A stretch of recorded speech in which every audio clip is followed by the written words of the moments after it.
Hello everyone, मैं D Yadav और आप देख रहे हैं सूर्योदय सक्सेस पॉइंट। आज की इस क्लास में हम सॉल्व करेंगे कक्षा 8 की जो गणित की कार्य पुस्तिका उसका कार्यपत्रक 71। तो चलिए स्टार्ट करते हैं। सबसे पहला जो इसमें प्रश्न है वो नीचे कुछ राशियां दी गई है, कुछ राशियां हमें दे रखी है। इनमें से कुछ राशियों का मान सदैव निश्चित होता है, लेकिन कुछ का मान स्थान विशेष और समय के साथ परिवर्तित हो जाता है। इन राशियों के अलग अलग समूह बनेंगे। भारत की जनसंख्या परिवर्तित हो जाएगी, विद्यार्थियों की संख्या ये भी बदल जाएगी, पौधे की लंबाई ये भी बदलेगी। निश्चित मान वाली राशियां बतानी हमें इधर, और परिवर्तनशील मान वाली राशियां। एक वर्ष में महीनों की संख्या ये निश्चित है, सप्ताह के दिनों की संख्या निश्चित है, विद्यार्थियों का कद ये अनिश्चित है, बढ़ता रहेगा। पौधे की लंबाई इधर भी आ गया था, पौधे की लंबाई और पौधे की लंबाई, तो ये अनिश्चित है। 1 घंटे में मिनट निश्चित। अंक गणित में अंकों की संख्या, अंक गणित में अंकों की संख्या जो होती है वो क्या होती है, अनिश्चित होती है। तो ठीक है ना। तो ये हमारा सबसे पहले निश्चित मान वाली।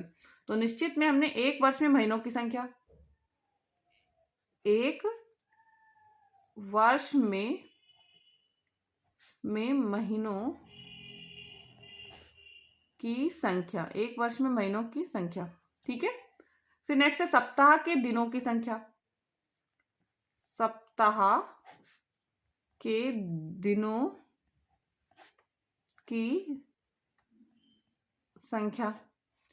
नेक्स्ट है 1 घंटे में मिनट, 1 घंटे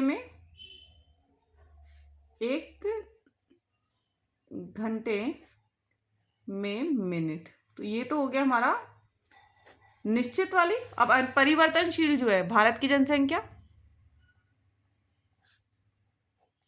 की जनसंख्या, ठीक है। नेक्स्ट है विद्यार्थियों की संख्या, ये भी परिवर्तनशील है।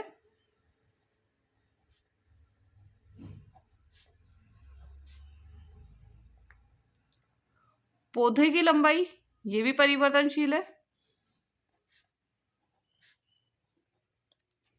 विद्यार्थी का कद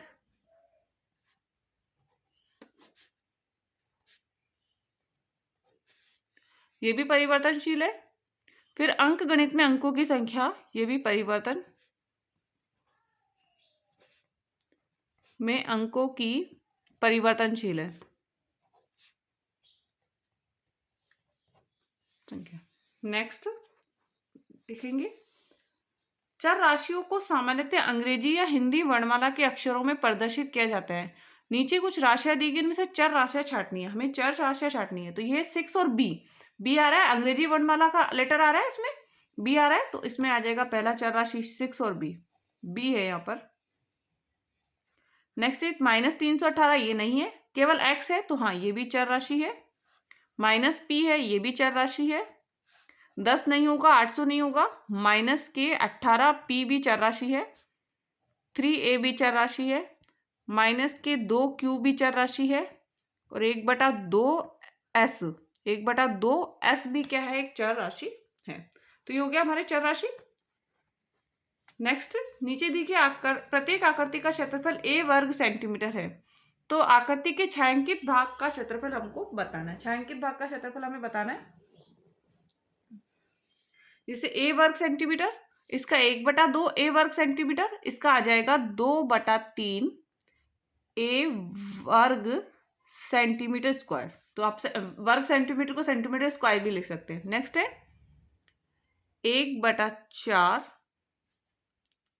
a सेंटीमीटर स्क्वायर भी आ सकता है इसका।